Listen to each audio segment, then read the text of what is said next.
us. My name is Toby. I'm excited to see you guys all here tonight. If you see here tonight, we have a little bit different of a setup for you. If you've been tracking with us this semester, we've been on this series called God's Design, where we've been exploring God's design on some of the key areas of our lives. God's design for identity, God's design for marriage, God's design for all these different things. And as we're going through it, there are some areas that we have a lot of questions in. Where is God's design for this? Where is God's design for this? And some of those areas are a little bit fuzzier, but we think it's really important that the Bible is not silent on these areas. So we're having a panel tonight on the topic of dating, on modesty, of singleness. And instead of having a sermon here, we're having a panel. So we're having a couple pastors and their wives join us tonight for this panel to provide some wisdom, because the Bible has a lot of wisdom on this subject, and they're graciously going to help us pursue that together. So let's invite them up now. You guys can come on up. And many of you, if you guys have been seeing the emails and messages, submitted some really, really great questions. And tonight we're basically just going to try to get through as many of those as we can. I tried to combine a lot of those questions together to try to cover as many camps as you can. Unfortunately, we're probably not going to get to everything that was asked, but we're going to hopefully get to some of them. So before we begin, why don't you guys just introduce yourselves, and we'll go from there. My name is Matt Harima. Great. I'm Nancy Harima. I'm Holly Anderson. I'm Luke Anderson. Awesome. All right, so we're just gonna jump right into it, and we'll get in there from there. So, first question we have is on the topic of dating, and it is this: how do we pursue dating in a God-honoring way, even though dating isn't really in the Bible?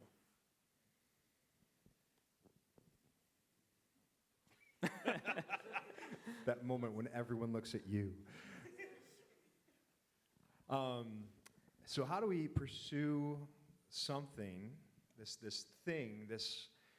method of pursuing marriage that we don't see explicitly talked about in the Bible? We use the things that are very clear to help us walk in things that are unclear. For instance, we know that we are to love one another, consider each other more important than the other. We should honor one another. We should glorify God in how we pursue everything in life. And in this context of romantic relationship, we know we start to get close to this thing called marriage, and so it's more challenging to be pure. And God has a very clear standard for this. So while you're in the dating process, there should not even be a hint of sexual immorality, not even an accusation being able to be brought against you. And so obviously that's a very broad answer, but that's how we get into the specifics. We look for the clear to help us figure out how to navigate the process that we call dating. Feel free to. And maybe just kind of as Christians in the church, this is such a unique opportunity that we have as Christians to get to know each other as we're serving alongside each other, or just seeing each other in fellowship in a situation where it's not just jumping into a dating situation, but you get to see somebody in different lights and different contexts and different conversations, and that's a super valuable thing. So if you go with the commands of the scriptures, maybe there's three, I would say, that are pretty relevant. These are commands that are in the Bible, even though dating is not. Purity, like Luke mentioned. Community, fellowship with one another, not forsaking the meeting together. And then the mission, go therefore, make disciples of all the nations. So I would say that a biblical way of pursuing dating is pursuing dating in a way that enhances those three things. So your dating relationship should lead to more effectiveness in the mission together. Your dating relationship should be a catalyst for the community of the saints, and your dating relationship should enhance and encourage each other in purity. So the flip side of that I more often see, Christians pair off and they disappear from fellowship, they stop being about the mission, and then they stumble into impurity.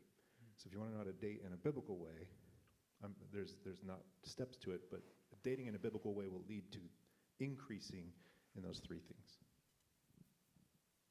would just add, seek to honor God in your actions, time, and words. If you do that while dating, it often leads to a God-honoring dating situation. Awesome. Thanks, guys. So this is kind of going off of what Matt said.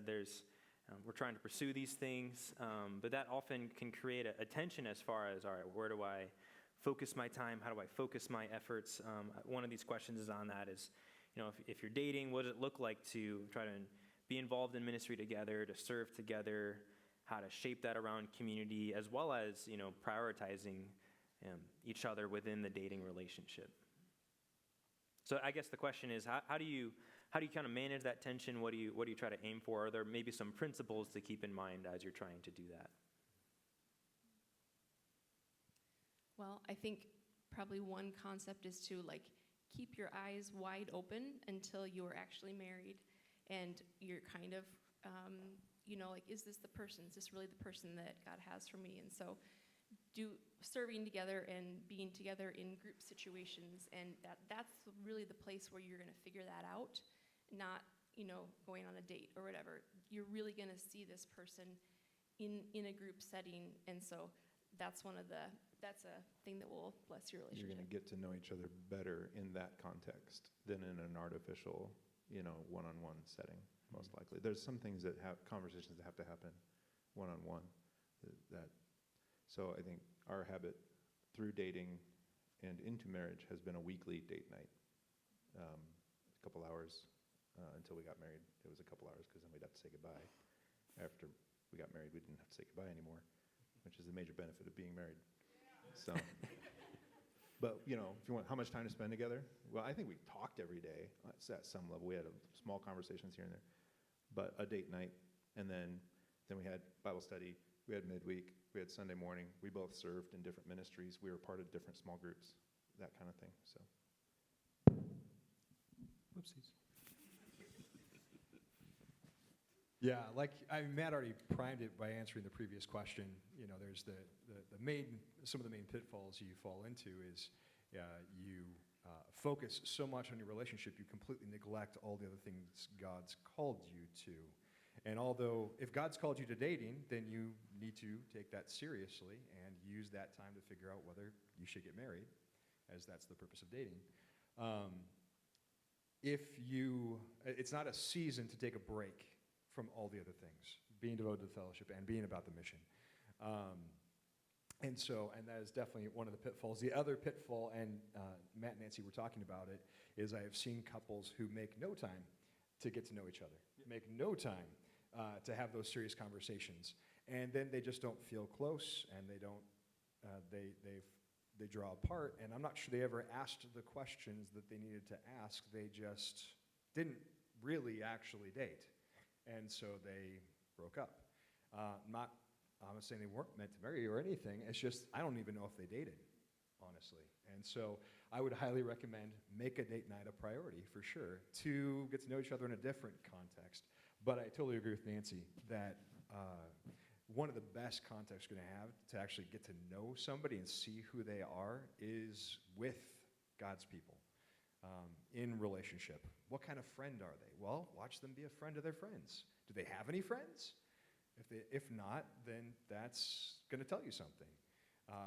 How do they serve? How are they exposed? So, yeah, you get to see a lot by not in the one-on-one times, but the one-on-one time is an essential piece too.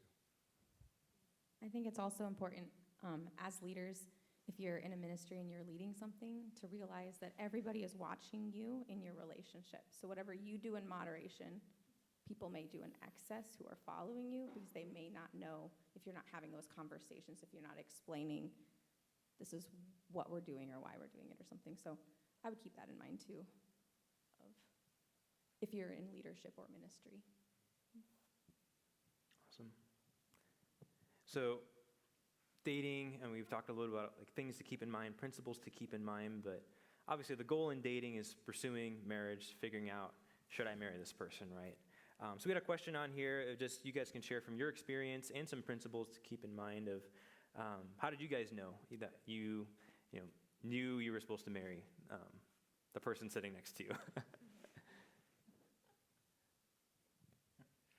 light came down from heaven. That's my A experience. voice spoke. It was the angels. The angels singing whenever she'd walk in the room. Go for it. There's no good answer to this. There's not like a objective, quantifiable, she checks all of these boxes. It was an undeniable, I really like her, and I want to spend the rest of my life with her kind of thing. But some of that was forged in we were heading in the same direction in life. And we made each other better. We make each other better. That's not a past tense thing. We're better as a team than separate was kind of the major thing that all of the other things pointed at. And I just really liked her. Like, being without her was pretty miserable. So there's a lot of feeling involved, and that's okay. And not everybody feels things the same way, too, so that's why it's hard to give an answer like this. Like, that's a lot of my personality is wrapped up in that. So that was just a few things. Yeah, that's a hard question. I think Matt and I had kind of this like up and down, all around messy kind of like, you know. It was a mess. Yeah. 6 years of dating off and on. Most of that should not have happened, according to the rules. But I think I can see that God was refining us along the way and growing us up and using other mature brothers and sisters in our lives to shape us. And so can definitely see that that was God's hand in there. And but then through all those ups and downs and questions, I think the resounding thing in my mind was like, I was actually ended up in Mexico for summer, and I was like, all I want to do is go follow Matt around the country. And we didn't get very far. We didn't leave Ames.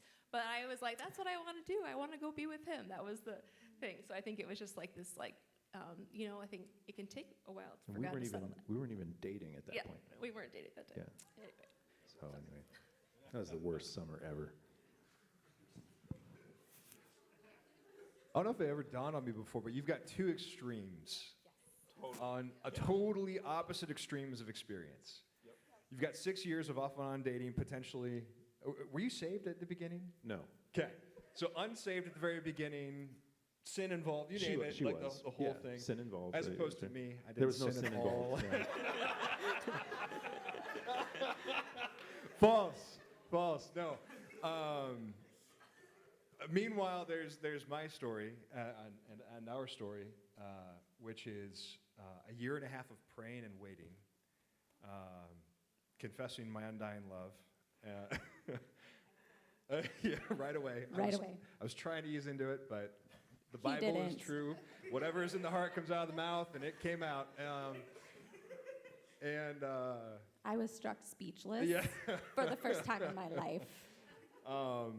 But being friends for years, getting to know each other, seeing each other, me praying and getting counsel, and which then led to, how many months did we date before we got engaged? 2? 2 months of dating before we got engaged. 5-month engagement, and then we were married. But how long did you know each other before? We knew each other for years. There you go. And we Before. did ministry together for Yep. years, and so we saw each other in multiple contexts. We were very good work friends and friendship, beforehand. and we met in the student group, so we were assured. And then we had another person who was on staff, and he and his wife secretly were trying to get us together, so they kept bringing up all these questions about, hey, what do you think about kids? What do you think about this spiritual thing? And anyways, we didn't know that at They the time. facilitated many contexts and conversations that bring up the type of questions that you should ask. Before And- we were together. Yeah, So- and get to know about each other before you decide on whether you should get married or not. And I went, oh, wow, we're on the same page. I believe the term is you were shipped. Yep. Is that what it's called? I think that's the word. And so, therefore, my answer would be, I saw an amazing godly woman who genuinely loved God, unabashedly and unashamedly followed him, and who loved the women around her and laid down her life for them. And I loved that. I admired it. And for me, it first started as admiration and respect. And then I realized, oh, wait, there's more. Then that, oh, wait, there's more, lasted about a year and a half because of the counsel I was given. and which, by the way, I don't recommend. Normally waiting a year and a half. So it depends on your circumstances. But God used it powerfully in my life. Key in both situations, as different as they were counsel, right? Yes. Was input and counsel and not trusting your gut instincts all the time. And so. Yeah. And I would say that there is this mixture of, we were on the same page, we were going in the same direction, and through counsel we asked some serious and hard questions about core convictions and about life and where we were headed. And I knew that also I was going on staff, so I needed a woman who was excited about going on staff because it's a very different lifestyle. I already was, so that was easy. Yeah. And then there is that something, that whatever that something is. Bambi calls it Twitter patient. I call it delight. I just delight in Holly. Literally date nights are grocery shopping, and I love it. Hey, same. Yeah. Sounds so lame, doesn't it? Yeah. Take notes, everybody. Grocery shopping. That's after kids. Yeah. After kids. There's nothing more delightful than going down a grocery store aisle with no kids once you have gone down a grocery store aisle with kids. So also just a little plug for those who are dating and considering marriage but aren't sure. We have this amazing new class called the Merge class, and we've had some dating couples who are still deciding that, who are taking this class with us, and so that's another option. We go through a lot of things that are important about marriage, and you're encouraged to talk through all those things during our class. Luke and I lead it. So that's another practical option, resource that you could choose to if you are at that place. Awesome. Matt, you mentioned pointing out the importance of counsel. What would it look like, whether it's you're thinking about dating, thinking about marriage? I guess basically just what does it look like to get counsel? Who should you try to pursue getting counsel from during that kind of season? Have we defined the term getting counsel pretty thoroughly here? Like, is that a known piece of jargon? Maybe you should explain what that means. Getting advice from somebody who's older and wiser. Does that? Oh, okay. I didn't hear. And one thing that I think you and I have talked about is like triangulating advice from people. So you're getting multiple vectors of input, and you're not just saying, I'm going to do whatever this one person tells me to do, but you're getting multiple vectors. And where do these vectors all line up? And there's safety in that, in multiple counselors. Abundance counsel. And I'd be cautious of just asking that one friend that you know tells you what you want to hear all the time. I would pick somebody or multiple people that really know your life, have seen your life, somebody you're transparent with. I would talk to them for counsel, and not necessarily someone who tells you what you want to hear. And also, another good advice would be, if you're like dating and considering marriage, maybe talk to your significant other's roommates and say, how are they at home? Have some questions or thoughts on that. You can even talk to your own roommates and be like, how am I at home? That might be enlightening and good for you ahead of time too. So. Yeah, I think there's the balance. Proverbs says where whoever has the abundance of advisors and counselors will have success or victory. And I think that also Proverbs tends to emphasize get wise counsel, because those who surround themselves with fools will suffer. I think that there's your close friends who aren't married, or if they are probably fairly new in marriage, but they also have some of the closest perspective on your life. And so I think they will have probably some good things to say.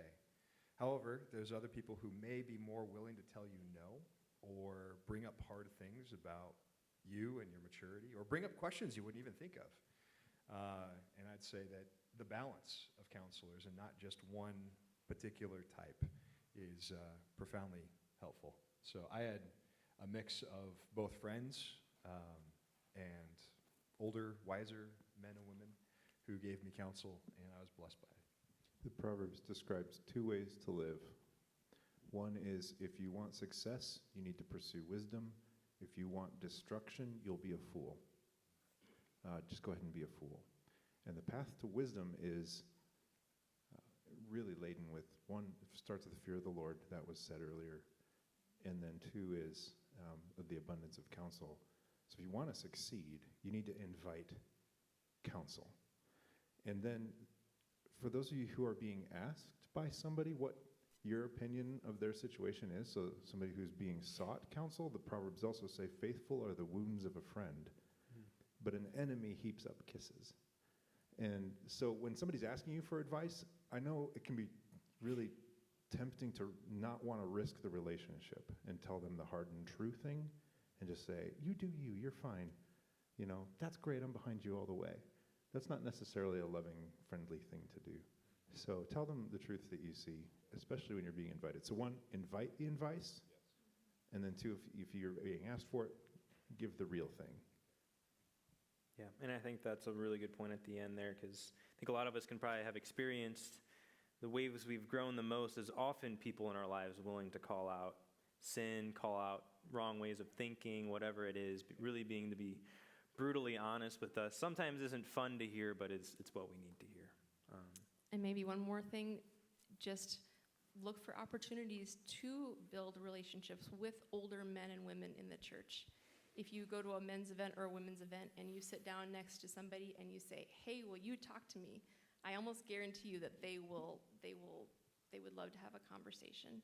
And so just being proactive and brave, I know it takes a lot of courage to do that, but being proactive and brave to just say, hey, will you talk to me? Or, yeah. Many of you have come up to me, and I'm sure Luke too, maybe even Toby after a sermon, and asked a question, a life question, seeking advice. And I'm always so excited when you do that, because it means you want to succeed. It means you want to follow Christ. It means you want to grow and learn, and that is like the most important thing. Yeah, that's awesome.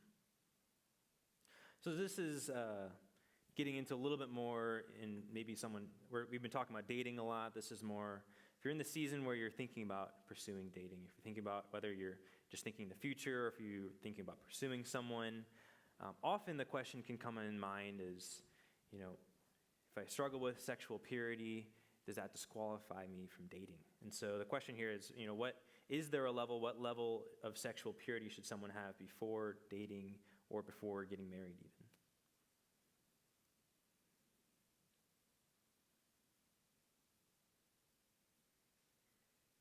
Just a simple thing at the outset. None of you don't struggle. Every single one of us is radically infected by sin, and that means radically means every area of our life is infected with sin.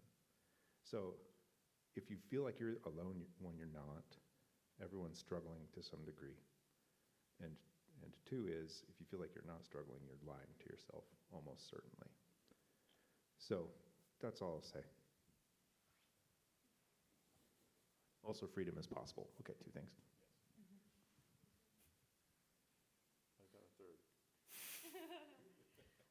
Repentance, we're not, the goal is not to have this like perfect back record. The goal is to say, I have repented, I have turned from that, and Christ promises forgiveness, and he promises to redeem us. He's gonna redeem that, and so there is freedom available. There is freedom available, and sometimes you have to pull all the resources, and you have to be super strategic, and you have to get major help from the men and women around you, but it is available. Yeah, I think part of the reason you don't want to, what bar of purity, the Bible doesn't set a bar. Now, does that mean, oh, great, cool, I'm fine to stay where I'm at? No, absolutely not. See, here's the gospel. God knows you. God knows you. He knows all of you. He knows you better than you know you. And he loves you right where you're at. And here's the gospel. just like Matt said. There's freedom. And not just from porn, from all of your sin.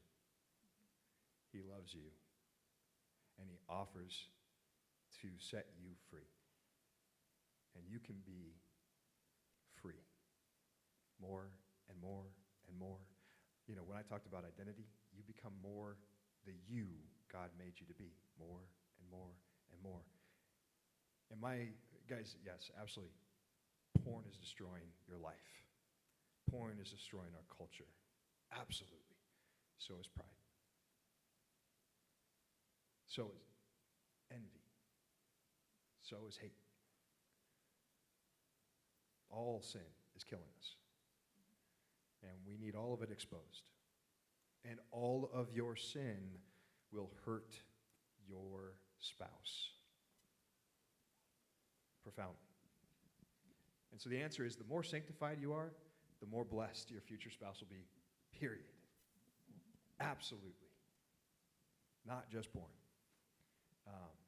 And so I just want to encourage you guys, like, don't stay trapped in your sin.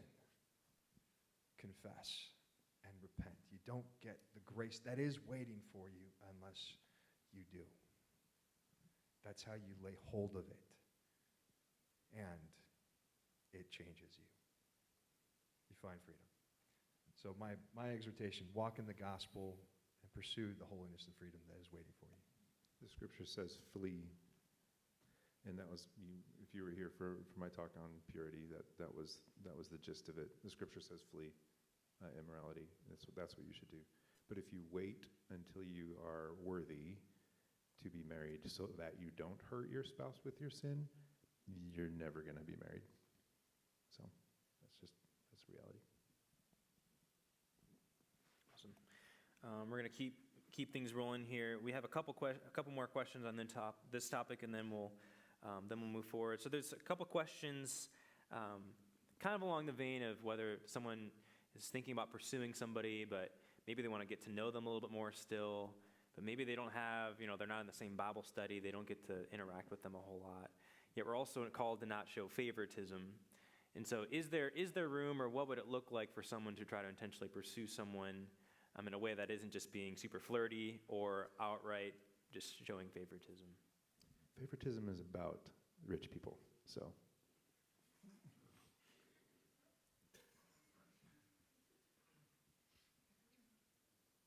So this is probably like, maybe this isn't even a helpful answer to you all, but just seeking to be friends, right? Asking questions, following up on the questions, like the next week, how did your test go? Like, I remembered the thing that you told me.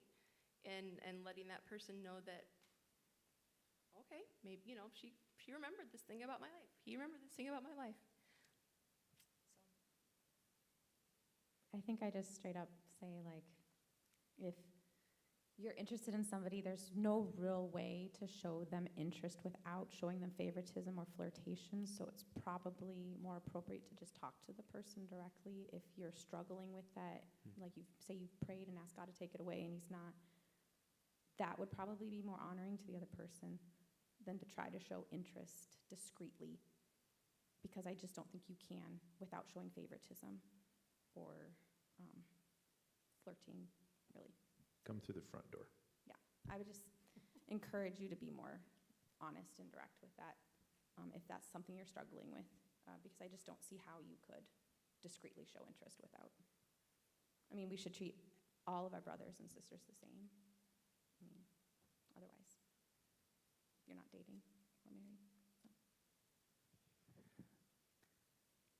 Flirting is a social way that we express our interest or somewhat attraction in someone.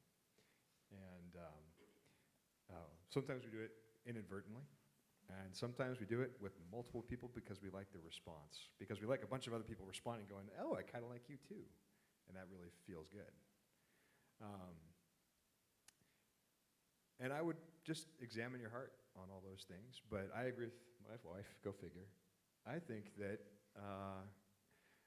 the reason we don't just say, hey, would you be interested in getting to know each other more and date, is because we're scared.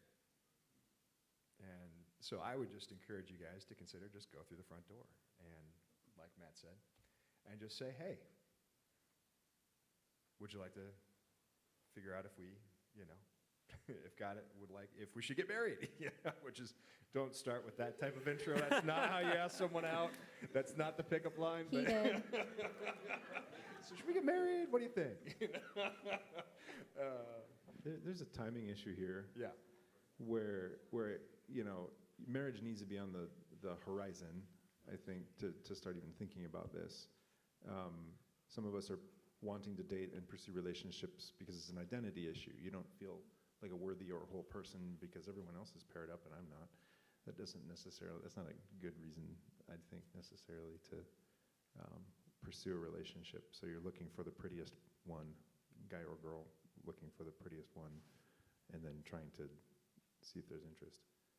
But rather, throw yourself into the mission, into the community together with your brothers and sisters, and notice who's running alongside you, and go in the same direction you are with your life.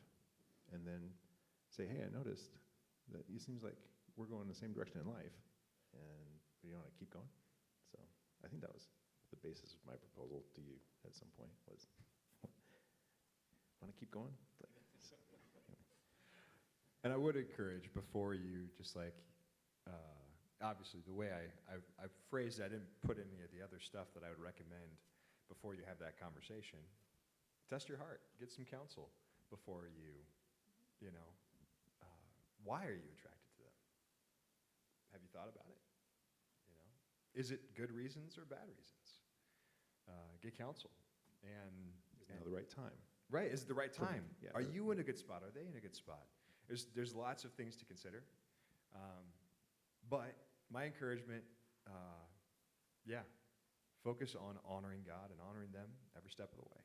You guys are in a really awkward phase of life right now where there's like this 3-year window of no, no, no, no, then suddenly, yes, right now, hurry. So you're at that transition point, most of you. And so timing, like figuring out timing is really tricky in this area. Sorry, Holly. I was just going to say pray. Oh, yeah, pray. Pray a lot. That's a good one. Ask God, is this person somebody, that I should be with? If not, take them off my heart. James 1:5 says, if anybody lacks wisdom, let him ask God, who gives generously. I really believe that. So I think prayer, a lot of it. If you're single and you want to be with somebody, pray your heart out. Awesome. So our last question on this segment here, kind of opposite end of the spectrum from our last one. This question is basically, it was worded very well. I'm just going to simplify it. How do you shut someone down in a way that's respectful and God honoring? Nancy got approached in an airport a couple months ago.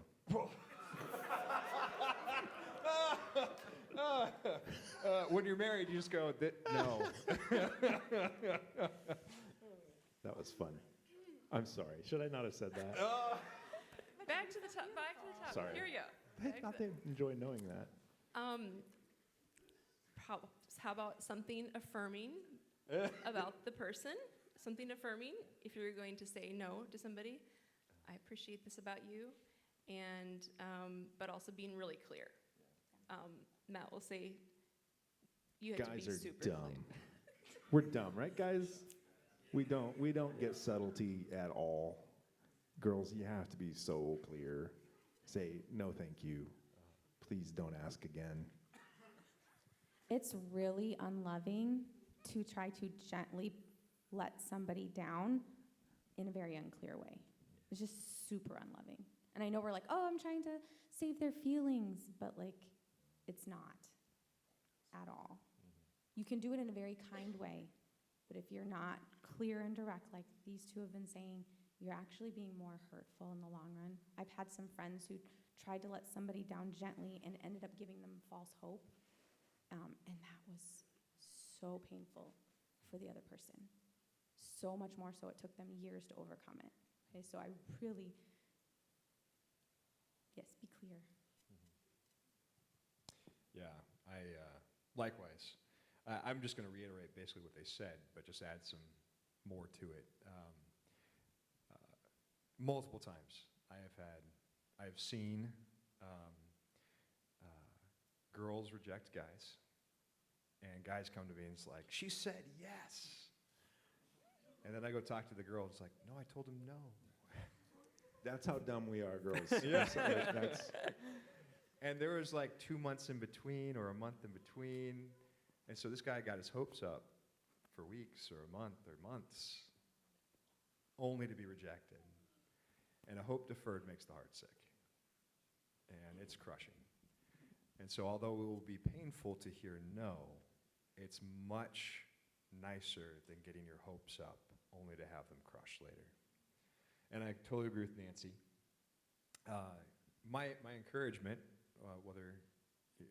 if you're going to reject somebody because they're expressing interest and I like you, pray over what you can genuinely affirm about them.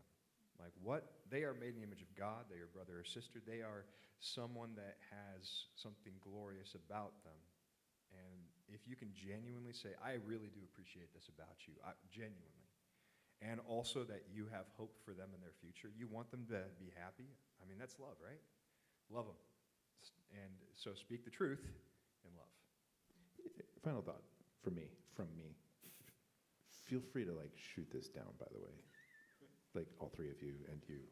And yeah, good. Get the gun. If you are of a marriageable age and someone who was not on your radar or maybe was even off of your radar intentionally approaches you, maybe pray about it. Yeah? Okay. Well, I think that's also a way that, as Luke and Nancy pointed out, affirming them, honoring them, I think that's a way you can honor them is actually consider. Yeah. Pray. Just think, we're so weird people. We are so weird. And maybe we didn't see it coming, and maybe it's not what we dreamed and prayed and thought about for our whole life growing up. But maybe it's actually the right thing. So, I don't know. Yeah. Yeah. I would say that it is loving and honoring to say, give me at least a day or two to pray about it, and respond. So just to see. I would say that is loving as well. So I agree.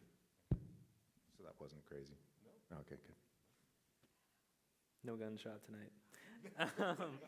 We have a question here It's a good night. On singleness, and then we'll move on to modesty. This question I think was really good for people wrestling with wrestling in singleness. And it's kind of the question of if you had a prolonged season of singleness, unwanted singleness specifically, and how did you fight those feelings of loneliness, fight those feelings of being forgotten or left behind, and just general discontentment in that? I think really the core of the Christian life comes down to your relationship with God, and that has to be center no matter what your life looks like, whether you're married or not. And so really, is your hope in Jesus, is your joy in Jesus, and that's where we're headed no matter what in life, because your spouse is not going to make you happy all the time. And the only person who really can meet all of your needs, and that's the only thing that we are promised as Christians. We are not promised a spouse. We are not promised a spouse that will live our whole lives along with us. The only promise that we have is Jesus, and that he is with us. And so that has to be enough for us. That has to be enough.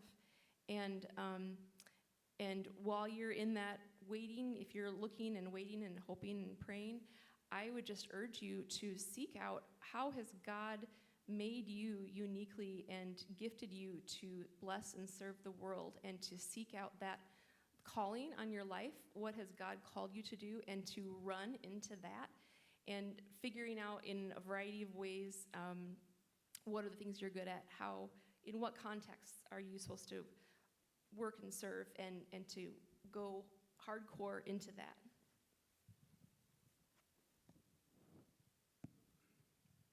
I was just thinking when you're single, you have a unique gift of singleness, and I know it sounds ridiculous, but there's a lot of freedom in singleness, and you have a lot of time and brain power and everything to devote to praying to the Lord, to asking him, evaluating yourself, and working on becoming more like Christ, not for salvation to earn it, but just because we love him and we want to be more like him.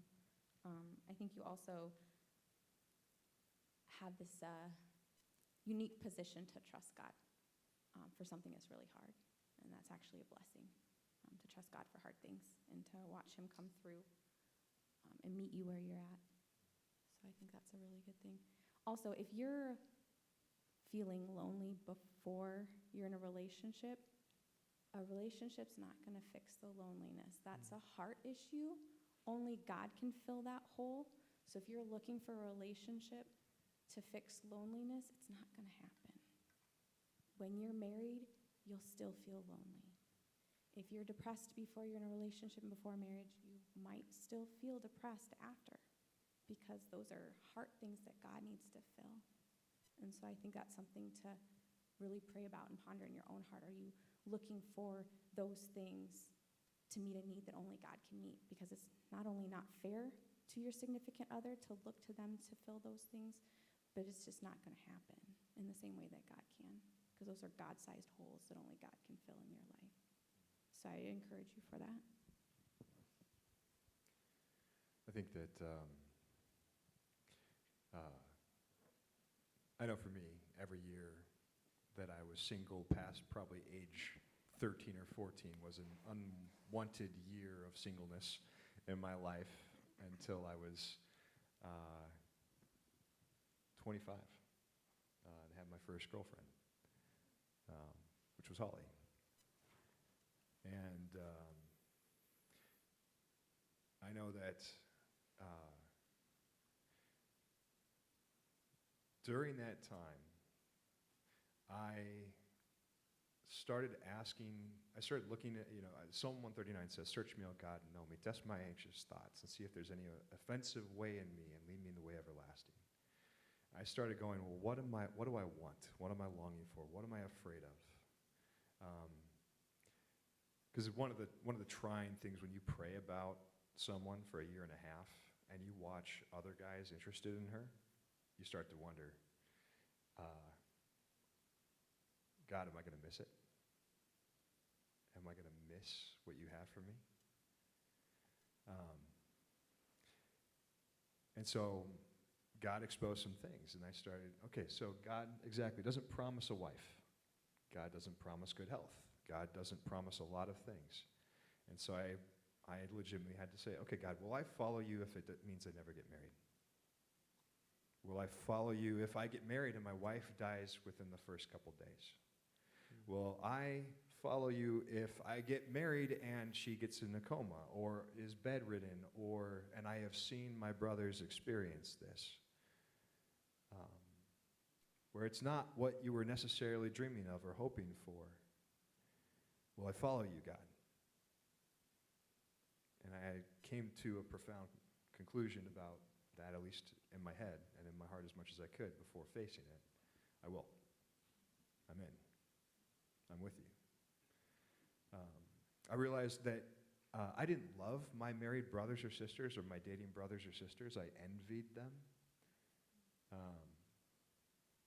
As I prayed over 1 Corinthians 13. And so I asked God, what is the good of marriage? Like, if it's good and glorious, I should be delighting in it, not envying those who have it. And as I saw what it was meant to be and do, when I saw married couples have a glorious marriage, I honestly, like, my heart changed. I was delighted. I was excited. I started babysitting for them because I wanted to help them have a good marriage. I did what I could to foster it. My heart shifted as I walked through these things. And so the thing is as we follow God, like, guys, right now, I want my kids to not have a gut disease. I want them to not get sick by being in certain rooms because someone cooked with flour the day before or there's too much mold. The world is more dangerous for my kids. God has not done a miracle and healed them yet, and no doctor has a cure as far as we know yet. So, not yet. Now, with my God I can have joy in all circumstances, and there is joy and peace to be found. But man, am I looking forward to that day where they get to eat every piece of food on the table. The day's coming, just probably not in this lifetime. And so I don't know what God has for each of you, but he does have joy and peace. And someday you will be married. You will have the marriage that marriage points to. You will be perfectly one with God and with his people. And you will have something more glorious and more profound than any of us who have ever been married have ever tasted. I think that's a really good point that you ended there of being joyful and content in all circumstances. As it's easy to see singleness as like just the painful in between of until you get married. And I think Pastor John spoke on that a little bit last week really well of there's a lot of joys and advantages of singleness. You know, Paul talks about in 1 Corinthians 7 of, you know, a single person only has to worry about pleasing God as opposed to also pleasing his wife or his husband or her husband. And I think it can be a really powerful thing of instead of seeing it as a burden, seeing it as a joy of, I don't take this super theologically, but one thing I tried to do was just like delight in being single. A lot of my friends laughed at me for that, but I think it was really helpful of delighting of the joys of being single and the advantages that come with that until God chose to take me out of that. If he chooses to lead you to marriage or whatever he does, there's no guarantee. So just find joy in where he has you at the moment. So we're going to keep moving. We had a number of questions on the topic of modesty. And so I kind of just wanted to start out with defining what is modesty. Modesty, very simply, is not showing off. And it's used in a lot of different contexts. So wealth, beauty, affluence, health, knowledge. Basically, it just means not showing off. So then the next part of this question is there a difference in how we should see modesty based on the culture or based on the time? You know, how things were in the Bible versus how they are now, how things are in Iowa versus how they are in China. Should that affect how we see modesty? I don't know if it necessarily affects how we see modesty. I think it maybe affect what modesty looks like. You know, wearing a particular type of jewelry or clothing or something might be more glorious or attention-grabbing in one culture than another. And so, absolutely. But the heart of modesty is one that is seeking to glorify God and honor those around them with what they are wearing or not wearing. Whether it's jewelry, makeup, clothing, you name it, as well, and that's applied to obviously attire. Matt's correct. Modesty is in the word is far broader than clothing.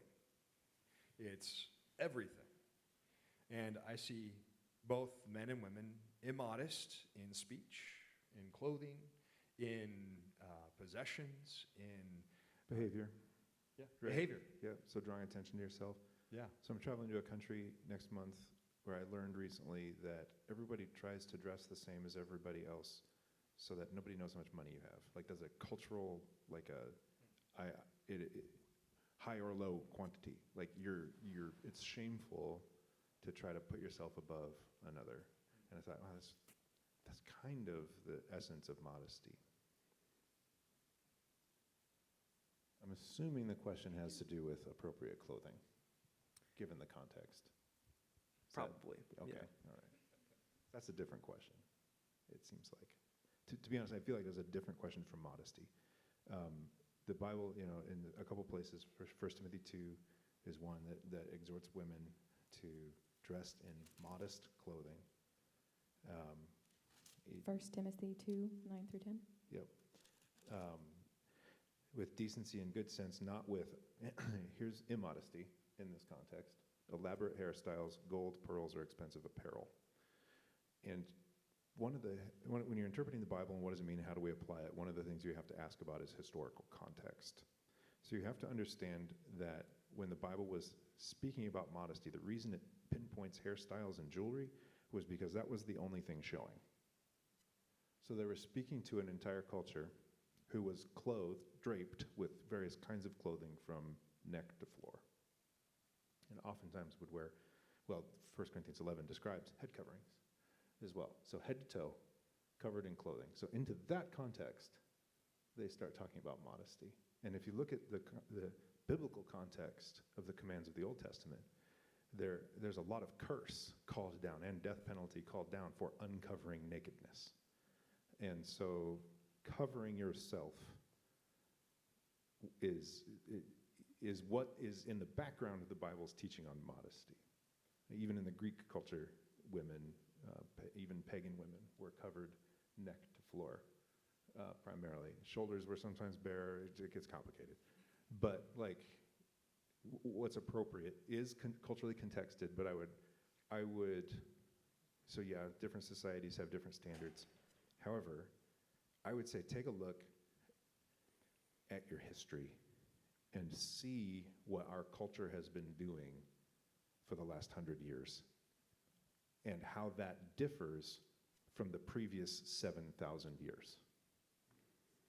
And there was large cultural agreement cross-culturally for about 7,000 years in the West, I'll say Western history. And then in about the last 100 years, there's been all kinds of radicalization of dress specifically. And I'll just tell you, there's articles starting to come out now. People are starting to wake up to this finally after a century. The stripping of our society. The cultural elites are trying to get us to be convinced to take our clothes off, full stop. I'm a little bit of a fundamentalist about this, so I'll stop there and let you guys go. I think for myself, I always look to 1 Corinthians 6. It talks about, verses 19 and 20. Do you not know that your bodies are temples of the Holy Spirit who is in you, whom you have received from God? You are not your own. You are bought at a price. Therefore, honor God with your bodies. It's not talking specifically about modesty, but it does apply here. If you're honoring God with your body in every way, then your actions and your words and your dress should be to honor God. And so that's a modesty thing. If you're honoring God, hopefully in that sense, trying to bring him glory instead of yourself, trying to bring him attention instead of yourself. Yeah. I think for someone who's been rebuked for being immodest in the past, by the way, yes, men, we can be immodest. It's the guns.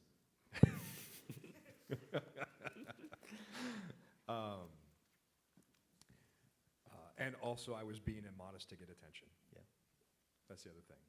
Like, I was intentionally being immodest, and I was called out for it. I knew exactly right away. Yep. I kind of wanted to be noticed. I wanted all those hours of working out to be noticed. I just ask you guys a question. Why do you wear what you wear? Like, whether like name brands because it's cool, less clothes so you get more attention, or type of clothes so you get more attention, and modesty. You know, why do you wear what you wear? Legitimately, just all of us have a part of our soul that's twisted that wants attention, and we can wear certain things or not wear certain things because we're immodest. We're not ultimately trying to love those around us with what we wear or glorify God. That's not our first and primary filter. And so just, I'd encourage you guys, test your soul. I constantly do. It's something that I check. Why do I want to wear this? The positive vision given in the Bible. So that we've been talking about the negative vision in a sense. The positive vision, that's good and right. The positive vision, I think, is beautiful in the Bible. You know, it does target, the scriptures specifically target, I guess you could say, women more than men when it comes to modesty. But I think virtue targets all of us equally when it comes to modesty in the big sense, and even the thing Luke shared. But there's a positive vision given in the Bible too. It's not just don't do this thing. So Paul puts it this way commanding Timothy to command the women, which is awkward. Dress women. I exhort women to dress themselves in modest clothing with decency and good sense, not with elaborate hairstyles, gold, pearls, or expensive apparel, but with good works, as is proper for women who profess to worship God. And then in Peter, he has a very similar thought in 1 Peter 3. He says, don't let your beauty consist of outward things, like elaborate hairstyles and wearing of gold or jewelry or fine clothes. Apparently that's a real issue in the church in the first century. But rather with what is inside the heart, the imperishable quality of a gentle and quiet spirit, which is of great worth in God's sight. For in the past, the holy women who put their hope in God also adorned themselves in this way. So there is some of this innate drive to be noticed, but what is it you're wanting to be noticed for? And I think Paul and Peter drive us in a good direction here. Be noticed for good work and a quiet and gentle spirit. He's talking about character. He's talking about maturity. So there's a thing to pursue rather than just worry about, am I wearing the right clothes or not? The Bible does not give commands on length of dress, and I think that is relevant. But it is also relevant. The historical context was pretty uniform back then too. So anyway, that's. And maybe one just kind of tactical, boots in the ground type of a thought process here. If you're struggling with should I wear this thing? Should I wear this thing or da-da-da-da? I would just encourage you to ask somebody whose input you really respect. And again, going back to those proverbs, surround yourself with people who are wise and headed in a good direction. And what do you think? And submitting yourself to somebody, another brother or sister, or another same sex, who can give you input. Awesome. So what it sounds like I'm hearing from a lot of you guys is, this topic of modesty, one, affects way more than just clothing, what you wear, what you look like. But it also, because it affects so much of our lives showing off, it's similar to what, Matt, you were saying earlier about sexual purity. We all struggle with sexual sin. And I think it's important to realize in all ways we all struggle with modesty in some way, in some area of our lives. And so asking the questions like Luke asked, why am I wearing what I'm wearing? Why did I say what I just said there? Checking our heart motives, and then pursuing, character, good works, and clothing ourselves in those things instead of what the world might tempt us, or what our own sinful flesh might tempt us into trying to clothe ourselves in. So this is our last question on this topic. What would a loving way be to rebuke someone else on this topic of modesty?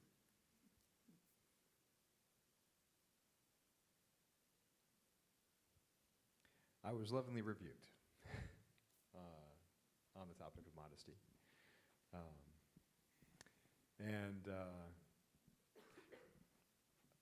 I think that,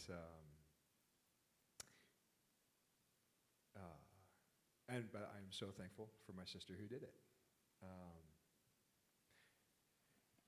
I think that the key piece was, just simply the truth and love. She cared about me, and she cared about my sisters, and she cared about God. And she said, Luke, why'd you take your shirt off? So you're making some of the girls uncomfortable, and you're tempting some of the others. Can you please put it back on? And she both asked, why did I do it? And she also told me that it was not loving. And I knew exactly why I took my shirt off. And it's so I could show off. And I was a little overheated, but comfort was part, but not the major driver. So it was, I could see in it a genuine heart of love for me and for others, and to honor God, and the boldness and guts to call me out. And I appreciated it. It can be about you when you call somebody out. So it's you and your personal preference, or you and I'm being stumbled by this, so please stop doing the thing you're doing because I'm being stumbled by this. You deal with yourself. You remove yourself from the situation. you let somebody else deal. So in this circumstance, the sister was acting on behalf of others. And I am prone to make extra biblical rules on this one. So again, get out the guns. I really have a hard time finding a situation where it'd be appropriate for a young man to rebuke a young woman in this area. Which requires, though, that sisters, you're policing yourselves as well. And brothers, you're policing yourselves as well. So, yeah, I'll stop with that. That would be just a test that. I don't know. It also helped that she was my biological sister. Well, you didn't mention that. I said sister. Well, we didn't know that. Come on, man. She was in the student group at I the mean, time. yeah, what a gift, though, right? Absolutely. Yeah. So if you know their biological siblings, I think, guys, if there's a thing, I think men, if there are sisters that are stumbling you or you're worried about stumbling others, like, deal with yourselves. Gouge out your eyes if it's causing you to sin, whatever that means metaphorically. Probably not literally. It's like, don't take that command from Jesus literally, but do take it seriously. Does that make sense? And then sisters, like, you really do, you need to be talking together about how can we honor God, pursue peace, not show off. Like, how can we obey 1 Timothy 2 and 1 Peter 3? And what is the 1 Corinthians, Holly, that you shared? 1 Corinthians 6, 19 through 20. Yeah. How can we honor this? Men too, how can we honor this? And one thing I think, like, hopefully this goes unsaid, but I think in a context like this, it's just good to say it out loud that each person is responsible for their own sin.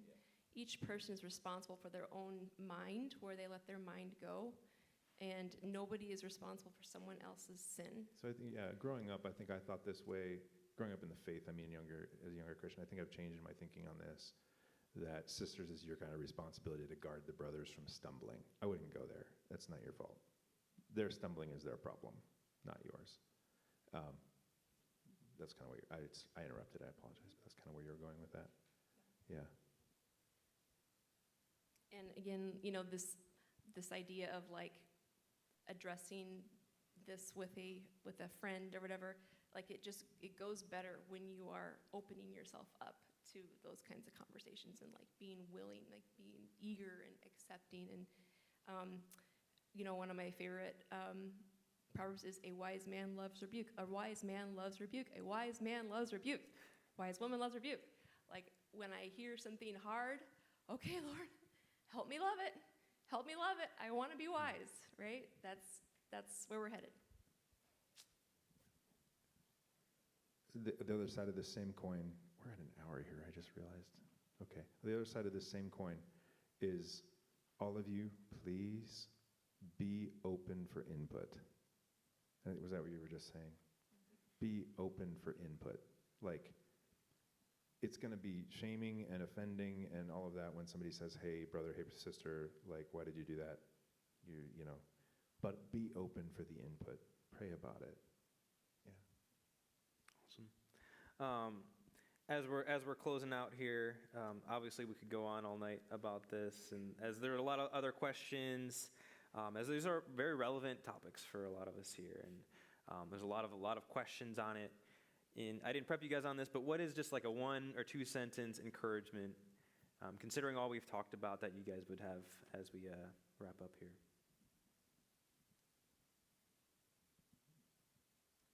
Are you saying just in general? Just in okay. general. Yeah. Okay. I think one of the things that has impacted me the most, as far as, I mean, it's specific. The quote was originally about specifically marriage, but it applies to all of life. So, and it was phrased negatively: to the degree a man does not understand. I'm not even able to say the exact The quote. degree that I am not Yeah. amazed at Yeah. my salvation, Nancy will suffer. And then, you can flip that positively. But I think if you, in your relationships, friendships, dating relationships, just understanding Grace, what has God freed you from? What has God, grace.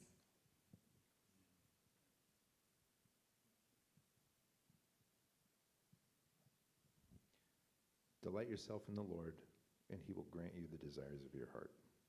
Psalm 40, Google it. 37? I don't know, Google it. 60 something. I think it might be verse 6. Toby it. Don't correct me until after.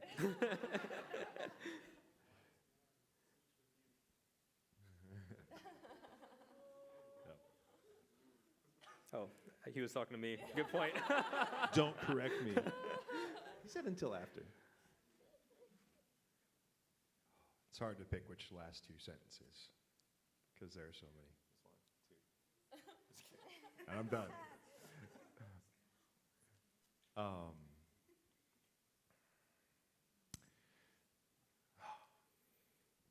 I think that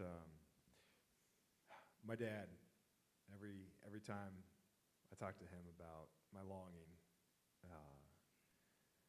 for this, and it applies to, in context, this is from Jesus' Sermon on the Mount, Matthew 6:33.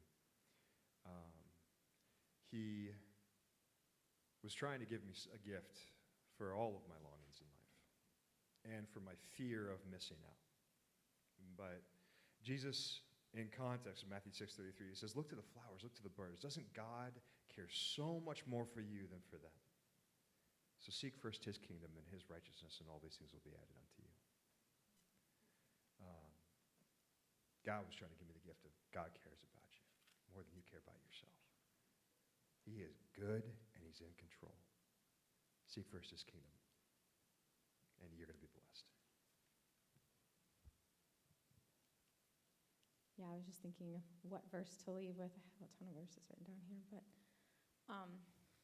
probably the biggest one that I cling to, especially in singleness, I feel like you have a tendency to be anxious about the future.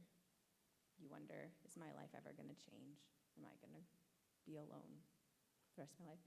So I really clung to Philippians 4, 6 through 7 while I was single, and I've actually added verse 8 since then, because I just think that directs you to something more positive. So do not be anxious about anything, but in everything, by prayer and petition, with thanksgiving, let your requests be known to God. And the peace of God, which surpasses all understanding, will guard your hearts and minds in Christ Jesus. And then it goes on. It says, finally, brothers, whatever is good, whatever is holy, whatever is pure, whatever is righteous, think about such things. And so I just encourage you, if you're feeling that, be thankful to God for what he's already given you, which is Jesus Christ. That is the best gift you will ever get. Salvation. There's nothing greater than that. And God already knows what the desires of your heart are. It is to our blessing to continue to trust and ask him. And so I would just cling to those words if you're feeling that way. Awesome. I'm going to wrap us up in prayer here. We'll have the band close us out in a song. Father, thank you for tonight, God, and for the wisdom that you have for us in your word. God, that is everything that we need. And thank you for the joy of the gospel. God, that we get Jesus, we get life with you and a relationship with you. God, and you provide for our every need.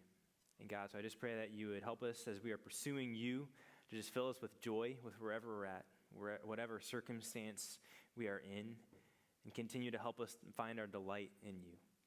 God, that we would love you more and more and more each day. God, and as we are pursuing you together, that you would just transform our lives, transform our relationships with our brothers and sisters around us, God, and that we would just continue to taste and see that you are good, that we continue to taste the joy of the gospel. I just pray this in Jesus' name. Amen. Let's give a hand for our panelists here.